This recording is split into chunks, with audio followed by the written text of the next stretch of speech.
नमस्कार दोस्तों, टेडशार्क लैब्स के एक अगले अनोखे वीडियो में आपका स्वागत है। आज मैं आपसे बात करूंगा ई सिम के बारे में। और जो लोग ये वीडियो पहली बार देख रहे हैं और हमारे चैनल पे पहली बार आए हैं, सबसे पहले तो मैं रिक्वेस्ट करूंगा आप सब्सक्राइब कीजिए और नोटिफिकेशन को ऑन कीजिए। इस वीडियो के और हमारे चैनल का मेन मोटिव ये है, आप बाकी वीडियोस भी ज़रूर देखिए, समय निकालिए थोड़ा और उसमें देखिए ताकि इससे आप फ़ायदा निकाल सकें। फ़ायदा अपनी ज़िंदगी में कुछ बहुत सारी चीज़ें हैं जो कि हम सिंप्लीफाई करके आप तक पहुंचाते हैं। इस चैनल में टेक्नोलॉजी और सिक्योरिटी के कंसेप्ट्स जितने ही सिंप्लीफाई किए जा सकते हैं उनको सिंप्लीफाई किया जाता है और आपको उनको प्रेजेंट किया जाता है ताकि बिल्कुल सिंप्लीफाइड तरीके से, अनबायस तरीके से। और आज मैं बात करूंगा ई सिम के बारे में, और ई सिम के बारे में भी एक स्पेसिफिकली इसलिए क्योंकि मैंने न्यूज में पढ़ा कि अभी एक आईएसपी जो कि इंटरनेट सर्विस प्रोवाइडर है, उसका किसी व्यक्ति के ई सिम की कॉल आई और उसके सिम मतलब उसके बैंक से पैसे चोरी कर लिए गए, ट्रांसफर कर लिए गए। तो सबसे पहले बात करते हैं ई सिम है क्या, और क्या हमारे को ई सिम पे जाना चाहिए, अभी जाना चाहिए, उसके फायदे क्या हैं, माने नुकसान क्या हैं, और उसके बाद आप ही निर्णय ले सकते हैं कि किस रास्ते जाया जाए। और चलिए बात करते हैं। तो सिम कार्ड्स, समय के हिसाब से सिम कार्ड एक ऐसी चीज है जो कि टेलीकॉम में बहुत ही इंपॉर्टेंट है। मोबाइल लाइफ में जब से मोबाइल आया है तब से सिम कार्ड ही एक ऐसा माध्यम है जिसके थ्रू हमारे पास फोन कॉल्स आती है। उससे पहले तो लैंडलाइन पे आती थी जहां पे सिम कार्ड नहीं यूज होता। अब सिम कार्ड का मतलब यह है कि एक ऐसी चिप आपके फोन में डाल दी जाती है जो कि एक फ्लेक्सिबल इंटरनेट सर्विस प्रोवाइडर के पास से आ सकती है, जो कि कोई भी हो सकता है। अगर एयरटेल है, जियो है, कोई भी है, वोडाफोन, कोई भी। अब ये आपको एक चिप दे देते हैं और आपके एक हैंडसेट, जो कि कोई भी हैंडसेट हो सकता है, आप उसमें लगाइए और उसके बाद उस फोन में आपके नंबर की सारी कॉल्स आने लग जाएगी। सिम कार्ड का तो यही काम है।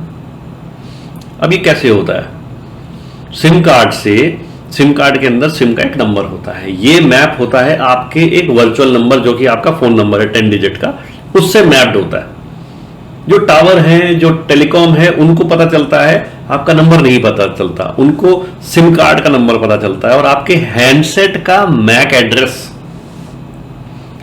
इसीलिए जब आपका इवन सिम कार्ड निकाल लीजिए तब भी आपका अगर फोन चोरी हो जाए तो पुलिस ट्रेस कर सकती है, क्योंकि हैंडसेट के मैक एड्रेस और उसकी बैटरी, जिन फोन्स की बैटरी नहीं निकलती तो वो चलते रहते हैं, वो सिग्नल भेजते रहते हैं और उससे ट्रेस किए जा सकते हैं। तो अब बात यह है कि सिम कार्ड करता क्या है। सिम कार्ड पहले तो डिटेक्ट करता है आपकी टावर सिग्नल की, टावर से वो ढूंढेगा आपका फोन नंबर का पर्टिकुलर मैक एड्रेस आपके फोन का, कि जी कौन सी डिवाइस पे है, जो कि रजिस्टर्ड होगी टावर पे कि मैं इस वक्त आईफोन से बात कर रहा हूं या एंड्रॉयड फोन से बात कर रहा हूं, या मेरा सिम कार्ड अभी इस फोन में डला हुआ है, आप इस फोन में मेरी कॉल भेज दीजिए, तो वो टावर उस पर भेज देती है। तो आप सिम निकाल लीजिए, आपके कॉन्टैक्ट्स जो कि अगर आपने सिम पे सेव किए हुए हैं आप उसे उठा के दूसरे फोन में डाल सकते हैं, आसान रहता है। ई सिम करके एक टेक्नोलॉजी आई है जिसका मतलब, अब तो सिम कार्ड बड़े होते थे, उसके बाद छोटे होते गए, अब हो गए हैं इतने साइज के जो कि बहुत ही नैनो सिम यूज होते हैं। अब ई सिम उससे भी कहीं गुना छोटा है, और ये सिम, ध्यान दीजिएगा, ई सिम जो है ये आपको, ये वर्चुअल सिम कह लीजिए, इसलिए इसका नाम ई सिम रखा हुआ है। इलेक्ट्रॉनिक सिम, एक नॉर्मल हार्ड सिम और एक ई सिम इलेक्ट्रॉनिक सिम। ये सिम, ये टेक्नोलॉजी ही बदली जा रही है कि अब जो फोन है, जो हैंडसेट्स हैं, इन हैंडसेट्स में आपको सिम कार्ड नहीं डालना पड़ेगा। उनके अंदर, उन हैंडसेट्स में पहले से ही एक चिप डली होगी, EUICC चिप, जिसको आप ई सिम भी कह सकते हैं। वो जब आप फोन खरीदेंगे, आप अपने इंटरनेट सर्विस प्रोवाइडर को, जो कि एयरटेल, टाटा, वोडाफोन, जियो, कोई भी हो सकता है, आप उनको बता दीजिए कि जी मेरा ये नंबर इस चिप पे मैप कर दीजिए। वो 2 घंटे लेके आपका वो मैप कर देंगे। आपको अलग से सिम कार्ड लेना, लगाना, उसके झंझट में नहीं पड़ना।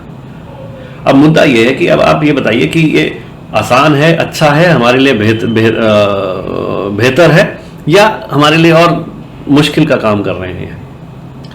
कई सारे कारण तो ये है कि आपका इससे थोड़ी सिक्योरिटी बढ़ जाती है और इसमें कई सारे फायदे हैं, लेकिन मैं आज नुकसान के बारे में बताऊंगा, क्योंकि इससे रिलेटेड अभी रिसेंटली न्यूज में ही चल रहा है इससे क्या नुकसान हुआ है। और अभी समय नहीं है, मेरे ऐसे अगर आप पूछे, मेरी इंडिविजुअल ओपिनियन, अभी समय नहीं है ई सिम पे मूव करने के लिए, क्योंकि ये टेक्नोलॉजी अभी इस देश में मैच्योर नहीं हुई है। अब जब टेक्नोलॉजी मैच्योर नहीं हुई है तो इसके प्रति आवाम की, लोगों की जागरूकता नहीं है। अब जागरूकता नहीं है, उसके बारे में टेक्नोलॉजी नहीं है, तो अभी समय नहीं बनता कि आप ई सिम पे ट्रांसफर हो जाए। अपना सिम यूज करते रहिए जहां तक यूज कर सकते हैं। एक समय आएगा जब टेक्नोलॉजी, प्लेटफॉर्म और सब कुछ, फ्रेमवर्क, सब कुछ स्ट्रांग हो जाएंगे, उस टाइम पे ई सिम पे जाना मुझे नहीं लगता तब उस समय कोई दिक्कत होनी चाहिए। लेकिन अभी इस वक्त इसके बहुत सारी वर्नेबिलिटीज, बहुत सारे गैप्स हैं जो कि अभी पहले बुने जाने चाहिए, उनमें रफू होना चाहिए और उसके बाद ही आप उसे यूज कीजिए। तो अब पॉइंट ये है कि अब एक चिप आपके फोन में है जिसको आप रजिस्टर करते हैं। रजिस्टर करने के बाद आपके चिप, आपके वाले फोन में आपकी कॉल्स आती रहेंगी। अब मानिए आपका सिम पानी में गिर जाता है, क्या करेंगे अब आप दूसरा फोन, अभी तो ये होता था कि फोन खराब हो गया, मैंने उसमें से सिम कार्ड निकाला, दूसरे में लगाया, फोन कॉल करने लग गया। अब क्या है, अब दिक्कत होगी अगर ई सिम आप यूज करते हैं तो सिम कार्ड तो होगा नहीं, आपको नया फोन लेना पड़ेगा। जब आप उस फोन को रजिस्टर करेंगे तब आपकी कॉल फिर से चालू होगी। टेम्पररी फोन वाला सिस्टम दिक्कत है अभी, जिसका सोल्यूशन अभी निकालना है इन लोगों ने, जो कि टेक्नोलॉजी है। अब एक और बात मान लीजिए, उसमें मान लीजिए आपने सिम कार्ड पे आप अपने कॉन्टैक्ट्स ये सब रखते थे, तो पहले ये होता था कि आपका फोन का स्क्रीन टूट गया, पानी में गिर गया, खराब हो गया, चलना बंद हो गया, तो आप सिम कार्ड से उठाते थे, उसमें जितने कॉन्टैक्ट से काम आते थे आप उसमें डाल लेते थे। हालांकि और भी बहुत तरीके हैं कॉन्टैक्ट और ये सब रिटेन करने के लिए, गूगल और ये सब ड्राइव, आई क्लाउड, इन सब चीज़ों पे सिंक कर लेती हैं, बैकअप बना लेती हैं। लेकिन अगर स्पेसिफिक सिम कार्ड पे डेटा लेने के बाद हम उस सिम कार्ड को दूसरे फ़ोन में डालते हैं, ऑटोमेटिक प्लग एंड प्ले हो जाता है और आपका नंबर चालू हो जाता है दूसरे फ़ोन पे। अब यहाँ पे सिचुएशन ये है कि कुछ निकल नहीं सकता, वो तो फ़ोन के साथ ही रह गया। अब जब फ़ोन के साथ ही वो शहीद हो चुका है तो फ़ोन शहीद हुआ, साथ में आपका सिम कार्ड भी शहीद हो गया, जिसके लिए अब आपको ISP को फ़ोन करना पड़ेगा। रात के बीच में होगा तो जानिए पता नहीं कितना समय लगेगा, लेकिन ऐसी कोई सिचुएशन कभी जहाँ पर ऐसी पहुँचती है जहाँ पे सिम कार्ड स्वैप किया जा सकता है, वो ई सिम नहीं कर सकता। अब इसी के प्रति कई सारी टेक्नोलॉजीज, और इसमें हमारे को अभी वेट करना चाहिए, अभी ई सिम पे ट्रांसफर नहीं होना चाहिए। तो पहला हमने सबक ये लिया। दूसरी बात, ई सिम को लेकर के आज की डेट में हैकर लोग फायदा उठा रहे हैं। अभी न्यूज में 21 लाख रुपए एक व्यक्ति के बैंक अकाउंट से चोरी कर लिए गए। कैसे? ई सिम की गलती नहीं है ये, ई सिम ने कुछ नहीं किया है। ये जो आप मेरे एक वीडियो देखिएगा जिसमें social engineering, dual factor authentication, fishing, ये सब के बारे में वीडियोस देखिए, आपको समझ में आएगा मैं क्या बात कर रहा हूं। उसमें भी यही हुआ है। उस व्यक्ति के पास फोन कॉल आई कि जी मैं फला let's say Airtel, Jio, Tata, Vodafone से बोल रहा हूं, आपका सिम कार्ड ऐसे ऐसे है, अब वो ये होना है, आपका सिम कार्ड रजिस्टर होना है, KYC करनी है, आप ये भेज दीजिए, ये कर दीजिए। और वो इंसान उसको गलती से उसे एयरटेल का या उस पर्टिकुलर सर्विस प्रोवाइडर का ही व्यक्ति मान लेता है। अब जब उसको मान लिया तो उसने उसके साथ कई सारी इंफॉर्मेशन शेयर कर ली। जैसे ही उसने इंफॉर्मेशन शेयर करी, उसने कहा ये ईमेल आप वहां भेज दीजिए, उसने वहां भेजी, जैसी भेजी और वो काम खत्म, उसके पास उसका डेटा आ गया। वही मैं समझाया अलग वीडियो में, जो कि ये इसीलिए अगर आप न्यूज में पढ़ेंगे तो आपको पता चलेगा ई सिम स्कैम। ई सिम का स्कैम इसलिए है क्योंकि ई सिम के लिए लोगों ने फोन किया है कि जी आपका ई सिम है, उसकी केवाईसी कर दी है, लेकिन स्कैम ई सिम का नहीं है। बेचारे ई सिम को मत ब्लेम कीजिए आप। ये स्कैम जो हुआ है वो बहुत ही पहले से चलता आ रहा है कि जी आपकी केवाईसी का एक नई चीज मिली उनको हैकरों को, तो उन्होंने इसका फायदा इमीडिएटली उठा लिया।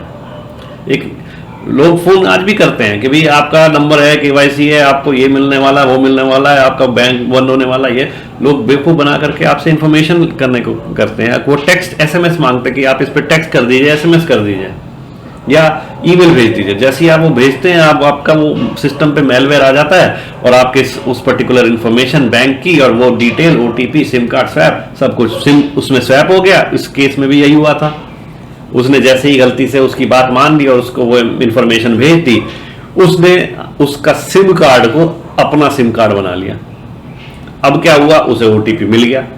या आप मेरा वीडियो देखिए 12 factor authentication, multi factor authentication वाला, क्या मैं समझा रहा हूं। अब जब उसे सिम कार्ड का नया सिम कार्ड स्पूफ हो चुका है, अब तो मेरे सिम कार्ड की क्या जरूरत। आपके पास पहले से ही मेरा बैंक का पासवर्ड तो है ही है, आप बाकी काम कर लीजिए आराम से, खुद ही पैसे ट्रांसफर कर लीजिए, ओटीपी भी आप ये ले लीजिएगा, आपके पैसे हैं। ये गलतियां ये हम मिस कर जाते हैं और इतने बड़े बड़े स्कैम हो जाते हैं। अभी फिलहाल इतना ही इसी बारे में बात करते हैं कि चिप्स का फायदा, ये जो इनकी चिप है इससे आपका डेटा और वो सब चीजें भी रह जाती हैं। और अभी स्कैम है उसका ध्यान रखिए। आपके पास फोन कॉल्स आती हैं तो आप उनको पहले ठोक बजा के देख लीजिए कि भाई वो आपसे क्या इंफॉर्मेशन मांग रहे हैं। कोई भी आपसे ओटीपी, ईमेल, ये सब चीजें नहीं मांगेगा। वो भले ही आपको आईडी बताए, कुछ भी बताए, आप अपने 121 जो कि एयरटेल का या जो भी उनका नंबर होगा, आप उनको फोन करके उनसे कहिए कि जी मेरे को नहीं पता, मैं कुछ नहीं देने वाला आपको। ये सोशल इंजीनियरिंग के इम्पैक्ट कोशिशें कहीं किसी और पे लगाइए। आशा करता हूँ आपको मेरे वीडियोस पसंद आ रहे हैं और जिस तरीके से मेरे पास फीडबैक आ रही है ये बताइए, और किस स्पेसिफिक सब्जेक्ट पे क्या वीडियोस बनाने हैं। वो मेरे पास एक अच्छी लिस्ट बन चुकी है, मैं उन पे कोशिश कर रहा हूँ, मेहनत कर रहा हूँ आपको और विस्तार से संक्षिप्त में समझाने की। बने रहिए और सब्सक्राइब कीजिए, शेयर कीजिए, लाइक कीजिए और नोटिफिकेशन ज़रूर दबाइएगा ताकि आपको मेरे अपडेट्स के बारे में पता चलता रहे। धन्यवाद।